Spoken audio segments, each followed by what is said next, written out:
I say, shame on you.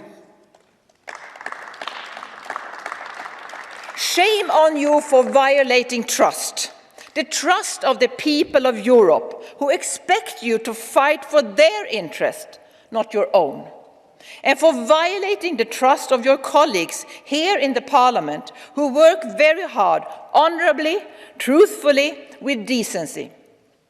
The only way we can rebuild trust is to fully support the investigations, for the guilty to be brought to justice, and for us to root out corruption anywhere we find it.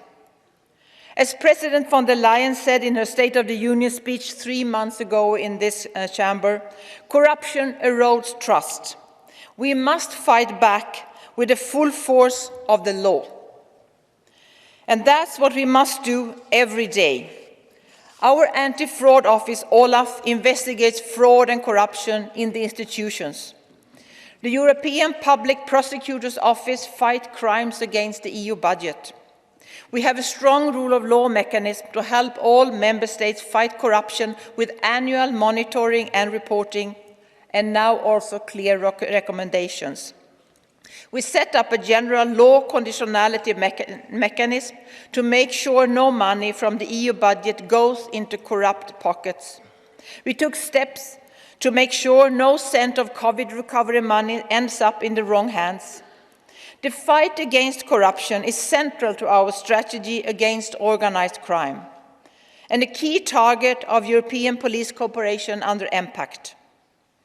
As a union, we need to learn the hard lessons and take responsibility, ensuring that we have better mechanisms and accountability in place. Get rid of differences in national laws that obstruct the fight against corruption. That's why I, next year, will propose a new law. We must criminalize all forms of corruption in all member states.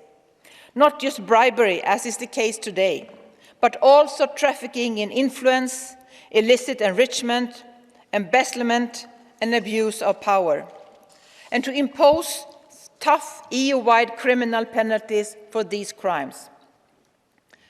The Commission continues to support an EU ethics body for all European institutions, for the Parliament, Council, for the European Court of Justice, the ECB, the European Court of Auditors, and also its advisory bodies, the European Economic and Social Committee and the Committee of the Regions, without exception.